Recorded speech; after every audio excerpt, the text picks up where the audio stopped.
Ça, j'ai pris à travers les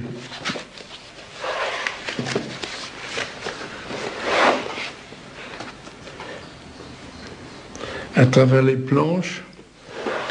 J'ai juste passé l'appareil et j'ai rien vu. C'est pour ça que c'est un peu flou, parce qu'il y avait les planches étaient comme ça et je passais tout juste l'objectif. Puis je regardais comme ça et pas à travers le visage, je ne pouvais rien voir. Et vous n'aviez pas vu l'homme qui sautait? Non, bon. C'est un coup de chance alors là. Oh, mais c'est tout le temps la chance, il n'y a que ça. Il n'y a que la chance qui compte. Il faut être disponible, c'est tout. Il ne faut pas vouloir, c'est comme les rapports entre ça et ça. Bon, c'est le hasard. Quand on veut, on n'obtient rien. Il ne faut pas vouloir.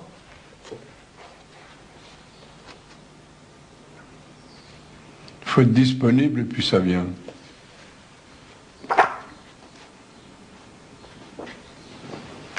Mais là, c'est la géométrie. C'est tout le cadre. Il ne faut pas y penser, mais tout de même là-bas, c'est la géométrie. La divine proportion. Intuitivement, je sais où ça tombe. Mais ça, je ne peux rien dire de plus. C'est le rythme plastique.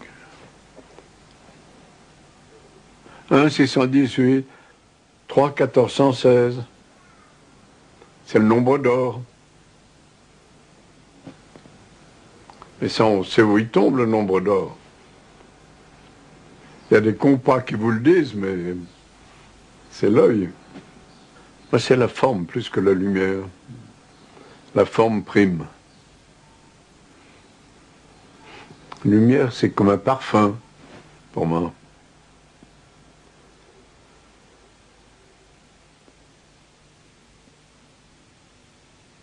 J'ai un attachement tout particulier pour cette photographie, parce qu'elle me rappelle à des souvenirs personnels, mais aussi parce que ceux-ci me permettent de mieux comprendre le rapport d'Henri Cartier-Bresson à la photographie. Cela se passait en 1970, dans un village où j'avais vécu des mois au cours des années précédentes. Et quand Henri a pris la photo, nous sortions à plusieurs de la maison même que j'avais habitée et suivions le chemin le plus habituel pour s'en éloigner, lequel passe à 30 ou 40 pas devant cette place couverte d'où se découvre la vallée que domine Simiane.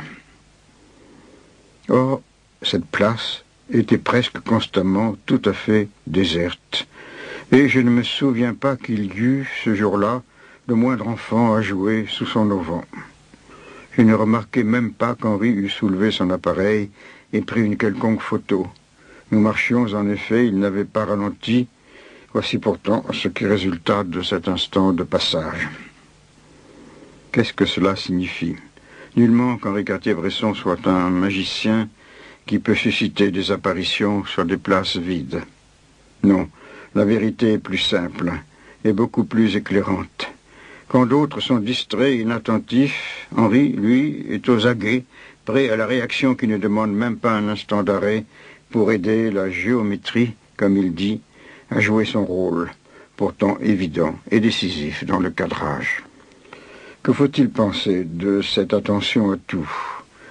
Est-ce la façon d'être obsédé d'un professionnel qui n'a souci que de son travail? Nullement.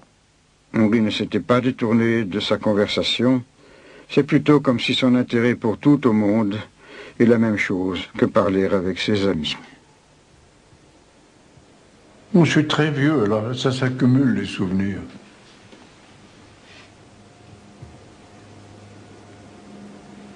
Le plus récent surmenage et puis le reste, ça s'estompe.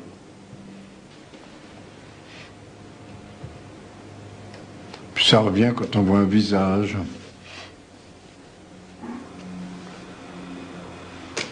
Tout ça me revient avec une précision.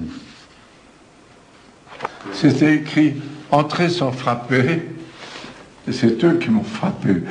Quand j'ai vu ça, j'ai tiré, et puis après j'ai salué. C'est une interrogation et en même temps, on se prend à bras-le-corps avec la personne.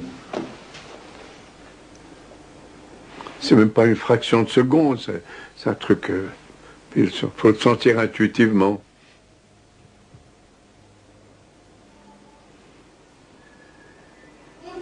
La sensibilité, l'intuition,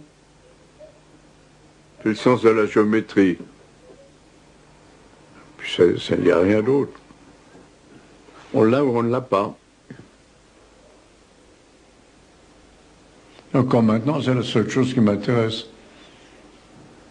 C'est du portrait. Le visage? Non, c'est ce qu'a Alberto, c'est-à-dire Giacometti, il appelait ça faire une tête. Faire une tête.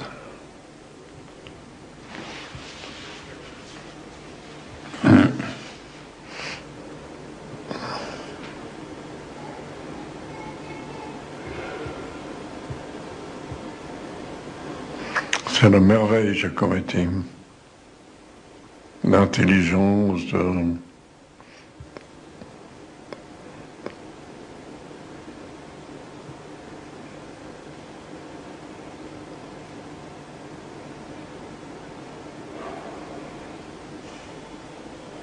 Pour tous les amis de Giacometti, ou de son œuvre, comme pour tous ceux d'Henri Cartier-Bresson, cette photographie est une de celles qu'ils affectionnent le plus. Je pourrais dire une icône, si par ce mot on peut désigner la sorte d'image où paraît quelque réalité qui transcende les images. En l'occurrence, ici, l'affection et l'admiration éprouvées par le photographe, qui s'est exprimé de surcroît un sentiment que beaucoup d'autres que lui partagent. Une telle photographie, pas simplement un aspect fugitif d'un être, perçu en une de ces secondes que Cartier-Bresson aime et sait saisir, c'est l'avancée de cet être dans son rapport à soi le plus intérieur, c'est son absolu. Ce rapport à soi-même qui rendait Giacometti si immédiatement remarquable et si profondément attachant, ce geste de se couvrir la tête du vieux manteau l'emblématise parfaitement, disant si bien l'insouciance fondamentale d'un homme qui n'avait pas de parapluie, puisque même il n'avait pas de maison, ne prenant jamais ce qu'on nomme des précautions. Giacometti ne faisait œuvre qu'à regarder hors de soi, à ne pas même songer à être ce qui n'était pas son regard, qu'on voit ici percé sous l'étoffe. Mais autre chose encore. Bien sûr, traversant la rue, attendu de l'autre côté, Alberto se savait vu et comprenait que son geste avait de quoi amuser ses amis et même signifier, à leurs yeux, ce qu'ils savaient bien qu'il était pour eux. Mais faut-il voir en cela une coquetterie du théâtre, plutôt un élan de confiance, jouer à ce qu'on est, parce qu'on sait bien que ces quelques autres savent de quoi il s'agit, pour le sérieux autant que l'amusement. Et de la part d'Henri Cartier-Bresson, cette photographie, c'est répondre à ce mouvement de confiance. C'est comme serrer une main tendue. Photographier, ça demande une concentration énorme. Et on ne peut pas faire conversation. Je dis des conneries parce qu'il faut... Les gens s'attendent à ce qu'on dise quelque chose. Je dis n'importe quoi. J'écoute pas ce que je dis, mais je regarde. Bonnard, c'est la volupté, Bonnard. Il me dit, pourquoi est-ce que vous avez appuyé à ce moment-là? Écoutez, permettez-moi de vous demander, pourquoi est-ce que vous avez mis un jaune ici? Et puis il a rigolé. Et Arica? Très intelligent, Arica. Arica m'intimide. Il est trop habile, il sait tout faire.